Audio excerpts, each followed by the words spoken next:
shortly before midnight last night, police were dispatched to a robbery just occurred at this address behind me. When officers arrived on scene, they did locate one black male inside the residence, deceased. We did call the coroner out. He was not transported to a hospital. He was pronounced dead here at the scene. We did have one witness that was in the house when this occurred. We have spoken with her extensively, and we don't have a lot to go on as far as suspect information. It's very sketchy at this point. She said 2 unknown black males. She couldn't even describe what they were wearing. Knocked on the door, demanded money, and so our motive in this case is going to be robbery. And right now our victim is just a black male. We believe he's in his 40s. He is unidentified at this time. He is a John Doe on the police report. His body is at the crime lab. Hopefully we can get positive ID through a fingerprint or some other form of process, but at this time we don't have him identified. Do you know, was it the person in the house with him that called police?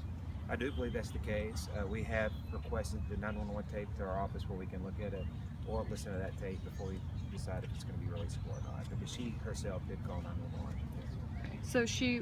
So can you just explain the relationship between the 2 unknown black males that are Well, the 2 unknown robbery black call? males that knocked on the door, demanded money.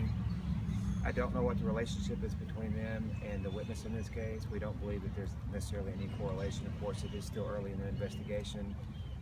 She, being our person that called 911 and our witness in this case, was in the house with the person that was murdered. I don't think she was in there where that actually took place. She heard it. She came out and called 911. You know how he died? Stabbing? He was shot. He was gunshot. Do you know how long it was between when it happened and when she called 911? If it was immediate? You know, I don't. Hopefully when we listen to the tape, we'll be able to determine that. Homicide probably has that information, but from what I understand, she came outside immediately and called 911. Do you know the relationship between the woman in the house and the man in the house? The victim, I don't know the relationship between the Hill that called the police and the person in there. Somehow they met. I don't know if there's any kind of relationship as far as are they dating or what the significance is there. So we don't know if he actually lived here or not. I don't. And because we don't have him identified, remember he's a John Doe. Now our witness in this case that called 911, she does show this to be her address, 1314 West 19. So we do believe that's her house. So right now we're thinking she had a gentleman in her house, but she can't identify him? That is correct. So we have spoken with her extensively. Of course, we have very skilled detectives in this matter. You know, we always try to check the validity of the statements we get from whether it be witnesses, victims, or whatever the case may be. Sometimes we're good at getting information, other times it's more difficult. In this case, we did release her because she is a witness, this is her house, but you're right. Right now we can't identify the person that was shot and killed. There's been 5 homicides since Friday. What do police have on their hands right now? Is there a chance any of these are connected? Is this something that you guys are concerned about right now, the number of homicides since over the weekend? Well, sure. I think the answer to that would be yes, we are concerned because, you know, that's too many and we don't want to see that number in our city. So what we're encouraging people to do is help us out. Again, y'all heard me say this.